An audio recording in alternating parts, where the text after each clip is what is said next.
अस्सलाम वालेकुम गाइस। आज की जो हमारे 4 टॉपिक जो हमें पढ़ने हैं इंशाल्लाह 15 मिनट में हम होप पे कर लेंगे। Nested function, relative and absolute reference, avoiding common formula errors and deleting a formula. ये चारों कैसे करते हैं बच्चों? आई डू होप ये 3 चीजें पढ़ ली होंगी। Introduction to formula, creating your first formula और using function to create a formula. तीनों रिवाइज भी कर लेना, पक्का करते रहना। अच्छा, अब स्टार्ट करते हैं नेस्टेड फार्मूला 1.4। बोले एक्सेल में कोई लिमिट नहीं है कि आप एक फॉर्मूला इस्तेमाल किया बस काफी है। नहीं नहीं नहीं नहीं, ऐसा नहीं है। बोले जितने फॉर्मूले चाहो फॉर्मूले में फॉर्मूला पुट करके गेम आप खेल सकते हो अपना, जिस तरह खेलना चाह रहे हो। तो माशाल्लाह आगे इसमें देखते हैं नेस्टेड फार्मूला मतलब एक घोंसला है, नेस्ट से निकला है, उसमें फॉर्मूला आप डालते रहो। तो इस कहानी को हम पढ़ते हैं। एक न्यू फंक्शन है हमारा इफ से पढ़ते हैं ताकि कहानी हमारी समझ में आएगी आखिर यहाँ पे हो क्या रहा है। स्टार्ट करते हैं। फंक्शन किस तरह इस्तेमाल होता है। सिंपल इसने इफ को इस्तेमाल किया बड़े प्यारे अंदाज में कि लॉजिकल टेस्ट थी। पहले इसने इक्वल टू लगाया, पहले इसने इक्वल टू लगाया, फिर इसने इफ का लॉजिकल टेस्ट दिया कि लॉजिकल टेस्ट पूछ क्या रहा है। फिर अगर सच्चा है तो ये बताओ, झूठा है तो फिर ये बताओ फॉल्स। किस तरह इसने लिखा इक्वल टू इफ 10 बड़ा है 100 से तो हाइयर लिखा हुआ आएगा, नहीं तो फिर लोअर लिखा हुआ आएगा। ऐसे ऐसे 3 बातें एक्सप्लेन किया। अभी याद होगा तो हमने पिछली वीडियो में सेल वाली एग्जांपल ली थी, पाइथन की सेल और फिर टोटल सब निकाला था और फिर एवरेज निकाला था। उसी को हम इसमें देखते हैं। एवरेज सेल जो हमने निकाली है इसमें कि वो हम कंपेयर कर पा रहे हैं कि वो डे के हवाले से हाइयर है लोअर है किस तरह जा रही है। तो हर डे अपने हिसाब से बताएगा। इसके लिए हम क्या करेंगे, पहले सेल C4। अब C4 पे क्या था ये याद है तुम्हें? अपने पास एक नया एक्टिव सेल हमने जनरेट किया C4 लिए, फिर उसमें फंक्शन हम डालेंगे इफ का और फिर उसमें लॉजिकल ड्रॉप डाउन डालेंगे फॉर्मूला टैब पे जाएंगे, वहां से इफ हमें मिल जाएगा। फिर आर्ग्यूमेंट डाल देंगे उसमें, डायलॉग बॉक्स में क्लिक ओके कर देंगे तो आंसर लिखा हुआ आ जाएगा, हाँ जी या ना जी लिखा हुआ आ जाएगा। एग्जाम्पल करके दिखा दिया इसने। इसने एक नया सेल लिया एक्टिव सेल C4। हमने A1 और B1 में काम किया हुआ है। C कॉलम को हमने छेड़ा नहीं, अब छेड़ रहे C में हमने एक्टिव सेल डाला, उसमें फिर हमने इफ का फंक्शन इस्तेमाल किया। जैसे इफ का फंक्शन इस्तेमाल किया, अच्छा ये 2 हो गए तो ये लिखा हुआ आ जाएगा लॉजिकल टेस्ट B4 हम लिखेंगे। B4 500 से बड़ा है कि छोटा, हमारी अपना टेस्ट लॉजिकल कि 500 से छोटा है कि बड़ा। उसके बाद अगर सच्चा है तो हायर लिख लेंगे, झूठा है तो लोअर लिख देंगे और जैसे ही लिख देंगे फिर क्लिक ओके करेंगे तो हमारा आंसर लिखा हुआ है function that we have just created read as this. इससे हमारा फंक्शन लिखा हुआ होगा और फिर हमें आंसर मिलेगा। बोले हम फॉर्मूला को जो हमारा एवरेज है ना उसी से डायरेक्ट कंपेयर चाहें तो कर सकते हैं, ताकि मैं मैनुअली हमने जो एवरेज में छेड़खानी की थी ना, टाइपिंग की थी, वो नहीं करनी पड़ेगी। और एक अच्छी सी टिप दे रहा है, बड़ी अच्छी मेथड, बड़ी अच्छी इसने जो टिप दी है, इसमें रिस्क बड़ा कम है। इसमें बोल रहा है यार जो तुमने एवरेज में जितनी मेहनत की है ना उसको ज़ाया होने से बचाओ, उसी को कॉपी करो और जब इफ का फंक्शन तुम इस्तेमाल कर रहे हो, इफ का फंक्शन जो इस्तेमाल तुम कर रहे हो, तो इफ में जब तुम नंबर डाल लो ना 500 की लिमिट जो डाल लो, ये 500 की लिमिट तुम डाल लो, ये 500 की ये लिमिट, तो इसको तुम बोल रहा है ये 500 की लिमिट जो तुम डाल रहे हो ना, बोले इसकी जगह तुम पेस्ट कर दो। कॉपी पेस्ट तो करना आता है, कंट्रोल C से कॉपी, कंट्रोल V से पेस्ट, और बोले तुम्हारी जिंदगी आसान हो जाएगी, बहुत आसानी से सवाल सॉल्व हो जाएगा। इसको चेक करते हैं क्या बोले, इसने करके दिखाते हैं अभी। बोले क्लिक B12 जो हमारा फंक्शन है, बोले in the function bar highlight करो जो हो गया, ये हाईलाइट इज इक्वल टू की साइन नहीं करनी कॉपी पेस्ट। कहते हैं अकल के लिए, नकल के लिए भी अकल चाहिए, वही आया तस्वीर है। तो इज इक्वल टू की नहीं करनी और फिर हमने डाल दी उसकी साइन, बाकी रिमेनिंग पार्ट कॉपी कर दिया। बोले बाकी रिमेनिंग कंट्रोल C से कॉपी कर दिया B12 का एक्सक्लूडिंग इक्वल साइन, फिर एस्केप दबाओ, एस्केप बटन जो हमारा उससे बाहर निकल जाएंगे। फिर क्लिक सेल 4 दबा दो, सेल 4 बराबर में आ रहा है। फिर क्लिक विद द माउस को इस्तेमाल करो, सिंपल सी बात है। और जहां तुम पहले से इफ का फंक्शन डाल चुके हो, वहां पर तुम 500 लिख चुके हो, उस 500 को बोले डिलीट करो और उसके ऊपर भी यहाँ पे ये पेस्ट कर दो कंट्रोल V दबा के, और ये ही तुम एंटर दबाओगे धमाका हो जाएगा। धमाका क्या होगा, ये तुम्हारे पहले इस तरह की तुम्हारी फॉर्मेट चलेगी। तुमने फॉर्मूला तुमने ये बना दिया, पहले तुम्हारा फॉर्मूला 500 था एवरेज की जगह, अब ये आ गया। अब तुमने नेस्टेड 2 फॉर्मूला तुमने जोड़ दिए, कि एवरेज का फॉर्मूला था वो तुमने इफ के अंदर जोड़ दिया, ये नेस्टेड कर दिया तुमने, एम्बेड कर दिया तुमने। अब जैसे तुमने ये काम किया एवरेज, ये इस तरह बैक द स्क्रीन ये काम हो रहा है। फिर जैसे तुमने एंटर मारा तुम्हारा ये लिखा हुआ आ गया लोअर हाइयर। और एक्सेल पे चलते हैं, ये करते हैं, जैसे ये आ गया। अब मैं आया C पे, एक्टिव सेल मैंने पकड़ लिया सी पकड़ लिया। अब मैं फॉर्मूला में गया, फॉर्मूला में कहाँ गया हूँ, लॉजिकल में कहाँ गया मैं, इफ तक मैं आ गया। अब लॉजिकल टेस्ट पूछ रहे हैं, लॉजिकल टेस्ट क्या चाह रहा है। अब मैं चाह रहा हूँ B3 पे क्या लिखा हुआ है, B3 पे मेरे क्या लिखा हुआ है, B3 क्या हो, B3 जो भी है 500 से बड़ा है अगर, फॉर एग्जाम्पल 5 जो कि मुझे दिख रहा है छोटा है, 500 से बड़ा है तो क्या लिखा हुआ, हाइयर, HIGHER हाइयर। नहीं तो अगर ये नहीं है तो क्या लिखा हुआ, लोअर, LOWER लोअर। ये सिंपल हो गया। अब जैसे मैं ओके करूँगा, फॉर एग्जाम्पल मैंने ओके किया, लोअर लिखा हुआ गया। मगर बाकी के लिए भी चाहिए मुझे, सिंपल कॉपी पेस्ट गेम खेलना चाह रहा हूँ मैं। अब मैं क्या करूँगा, मैं 5 दबाया मैंने, इसका एवरेज स्केल लिखा without is equal to, control C दबा दिया मैंने, कॉपी हो गया मेरे, कंट्रोल C दबाया। अब मैंने स्किप दबाया, बाहर निकल गया, और वापस लोअर पे आया मैं। अभी 500 दिख रहा है, 500 मैंने मिटा दिया। अब मैंने दबा दिया कंट्रोल V, ठीक है। यही काम मैंने यहाँ पे किया। अच्छा मैं इसको पूरे को कॉपी कर देता हूँ, कंट्रोल और ये कॉपी पेस्ट करते जा रहा हूँ मैं, और B5 B6 हाँ 6 पर आया, दोबारा कॉपी पेस्ट, और फिर B6 B7, मतलब ऐसे सब में लिखे हुए मैंने। अब बता रहा है मुझे कि 400 लोअर है, 600 हाइयर है, 800 हाइयर है, 500 लोअर है। मतलब ये छोटा सैंपल करके दिखाया, ऐसे पूरा स्ट्रेट ये आगे निकलेगा। सो आई डू होप भी समझ में आया होगा थोड़ा थोड़ा कि इफ के अंदर इसने, अगर तुम गौर से देखो, इफ के अंदर इसने एवरेज के जो फॉर्मूला डाल दिया, ये इफ के अंदर जो सेल का रेफरेंस है, इसके बाद एवरेज, दो इसने मैं नेस्टेड फंक्शन कर दिए हैं। अच्छा अब वापस चलते हैं, अब पढ़ेंगे reference, relative and absolute reference.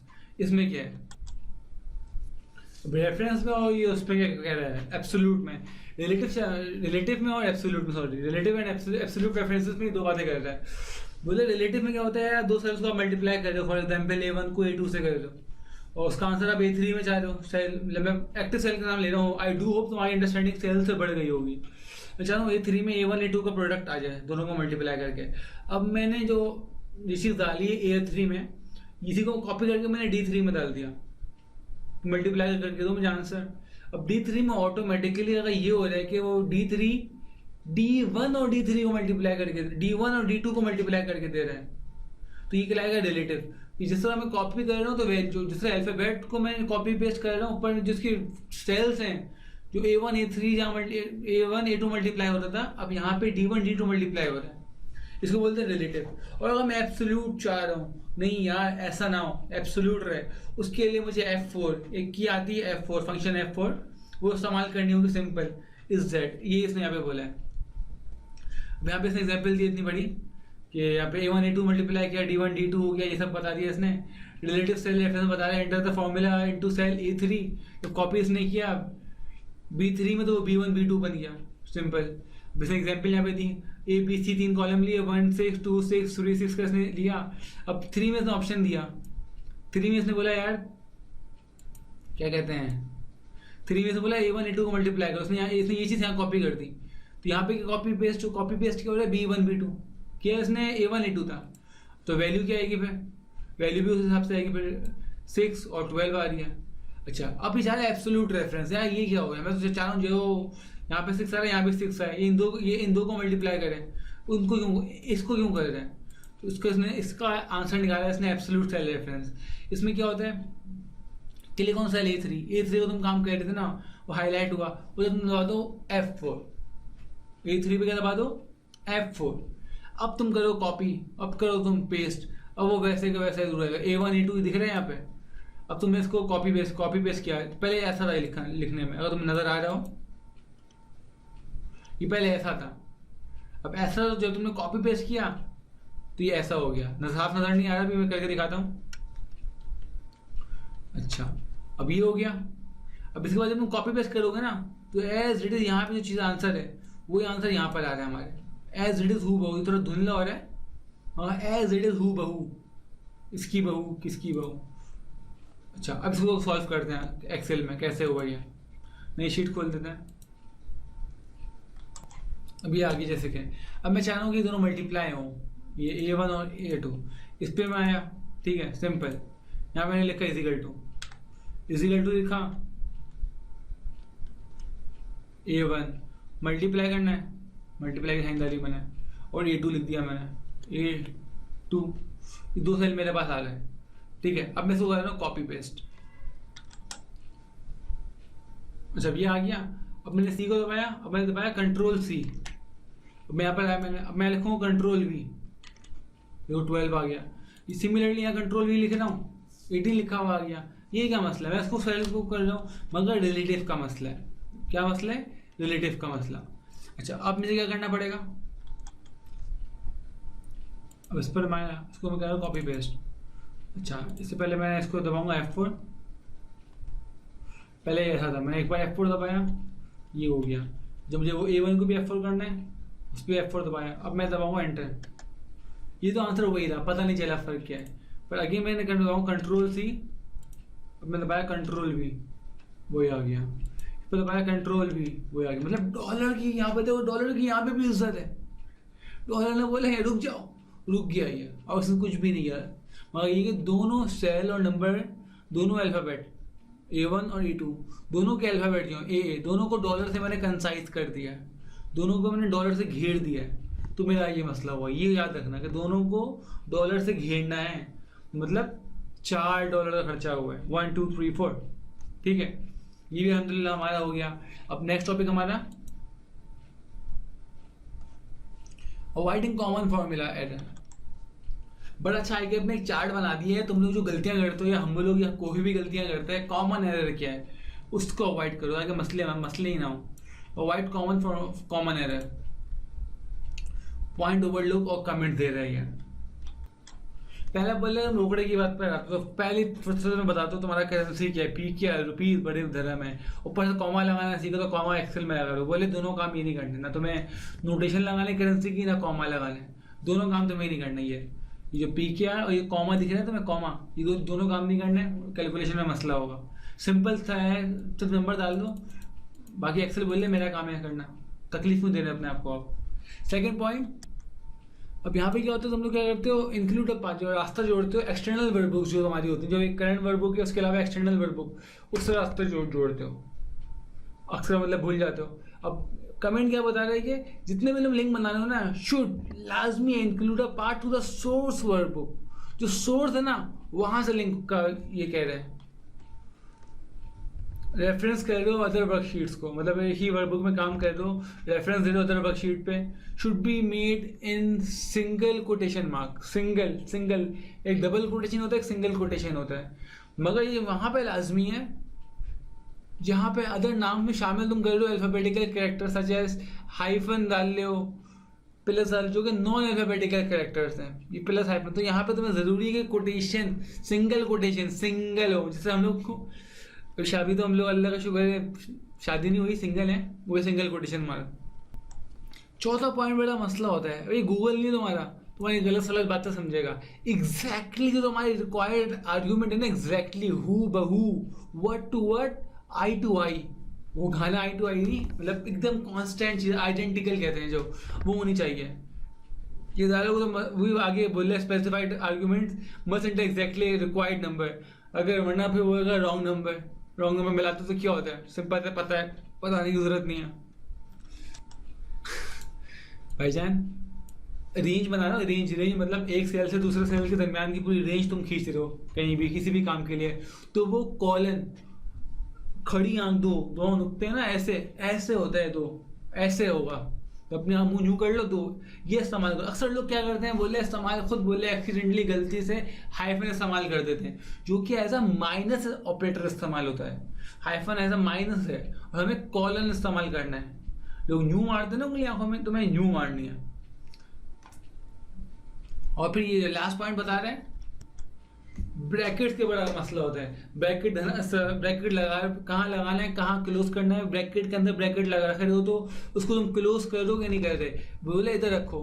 बोले ये बड़ा मसला होता है nested function. Be careful nested function इस्तेमाल करो, क्योंकि तुम उसमें कॉपी, जिस तरह हमने भी किया था एवरेज सम का, कॉपी पेस्ट जब आप कर रहे हो तो अगर ब्रैकेट को तुमने खुदा खासा गेम ऊपर नीचे कर दिया, एड्रेस खराब हो जाएगा। तो इधर तुम होशियार रहो, ठीक है। एंड द लास्ट थिंग जो हम पढ़ने वाले हैं, डिलीटिंग फार्मूला 1.7। कुछ गुनाह ऐसे होते हैं कि तौबा इस्तग़फ़ार करके धुलते हैं, मगर एक्सेल में तौबा का तो तसव्वुर नहीं, डिलीट का तसव्वुर है। सिंपल पहला स्टेप बोला है डिलीट करने का तरीका। ये सेल जो भी है उस पर तुम क्या नाम है, वो जो भी सेल है तुम्हारा डाटा उसमें डला हुआ है, वो तुमने क्लिक कर दिया और फिर ये डिलीट का ऑप्शन कहाँ चला गया, नजर आ रहा है ऑप्शंस, ये रहा, ये डिलीट का ऑप्शन है। इससे काम बड़ा बनता है, इसको इस्तेमाल करो डिलीट को, सिंपल तुम्हारा काम डिलीट हो जाएगा। डिलीट करोगे चीज, एक और ऑप्शन है बड़ा डिलीट करने का बड़ा प्यारा तरीका, पेस्ट स्पेशल वैल्यू। पहला समझ गए, सिंपल सेल पे जाकर डिलीट करना है। पेस्ट स्पेशल वैल्यू में क्या होता है, बोलते हैं आंसर डिलीट नहीं कर रहा, उसके पीछे जो फॉर्मूला है वो डिलीट करते हैं सिंपल तरीके से। क्या बोलते हैं, सेल कंटेन कर रहा है जो भी सेल है उस पर, ठीक है ना, फॉर्मूला डिलीट करना है। तो जाओ वहाँ पे click the cell containing the formula to delete, फिर click copy in the clipboard on the home पे जाओगे, वहाँ क्लिप बोर्ड का ग्रुप होगा, उस पर कॉपी दबाओ, वहाँ पे पेस्ट स्पेशल दबाओ, under the page drop down select value, एक चार्ट खोलेगा, उससे वैल्यू दबाओ, ओके कर दो, तुम्हारा सिंपल सब कुछ डिलीट हो जाएगा। ये आ गया, देखो नोट करो, यहाँ पे नहीं है फॉर्मूला का तुम याद पा रहे हो, एक दला हुआ है जिसकी वजह से यहाँ पे आंसर 6 आ रहा है सिंपल। अब तुम्हें क्या करना है, कुछ भी नहीं करना, पहले सेल क्लिक किया, फिर तुमने वो पेस्ट का option click paste special from drop down ये दबा दिया। चौथा सेलेक्ट वैल्यूज, बोले सब कुछ डिलीट नहीं करो, पूछता है तुमसे क्या करना है, खाली वैल्यू दबाना है, फिर क्लिक ओके कर दो। तुम्हारी आंसर तो यहाँ पे वही 6 रहा, मगर यहाँ पे क्या हुआ, फॉर्मूला कहाँ चला गया, डिलीट हो गया। और चेक कर लेते हैं यार, ये रहा, ये फॉर्मूला है, सेलेक्ट किया, होम पे आया, होम पे मैंने कॉपी दबाया। कॉपी का कॉन्सेप्ट अजीब वर्ड है, जैसे कॉपी दबा दिया, कॉपी के बाद में पेस्ट पर आया, पेस्ट स्पेशल खोला, ये पेस्ट वैल्यू लिखा हुआ है। अब मैं पेस्ट वैल्यू खाली नंबर पे क्लिक किया मैंने, जैसे ही मैंने ये क्लिक किया, ये 6, यहाँ पे 6, अगर याद पड़ रहा है, यहाँ पे कुछ और लिखा हुआ था, क्या लिखा हुआ था मैं वापस अनडू करके दिखा रहा हूँ, ये लिखा हुआ था, ठीक है। हमने जब पूरी मेहनत के बाद हमारे ये लिखा हुआ आ गया। तो अल्हम्दुलिल्लाह हमने चैप्टर नंबर 6 का पहला सेशन कंप्लीट कर लिया है। वापस चलते हैं, अगले सेशन में हम पढ़ेंगे यूजफुलनेस फंक्शन फॉर अकाउंटेंट, बहुत लंबे लिस्ट है, ये सारी चीजें देखेंगे। और अभी हमने क्या पढ़ा है वो रिवाइज कर लेते हैं। अभी हमने पहले शुरू के 3 पार्ट पढ़ लिए थे, आज हमने पढ़ा nested functions, relative and absolute references, avoiding common formula error and deleting formula. I do hope ये समझ में आया होगा। और नेक्स्ट वीडियो में हमें अब इस बड़े चार्ट से मिलना है, ये बड़ा खतरनाक चीज जो हमारे सामने आ गई है, देखते हैं इसको किस तरह हैंडल करें, क्या intro compatibility, date time, financial information जो भी है, लॉजिकल फंक्शन वगैरह वगैरह वगैरह। Till that time practice, you are going to achieve your goal इंशाल्लाह। एक चीज तो इंशाल्लाह कर लोगे। आगे मिलेंगे नेक्स्ट वीडियो में एडवांस वीडियो के साथ।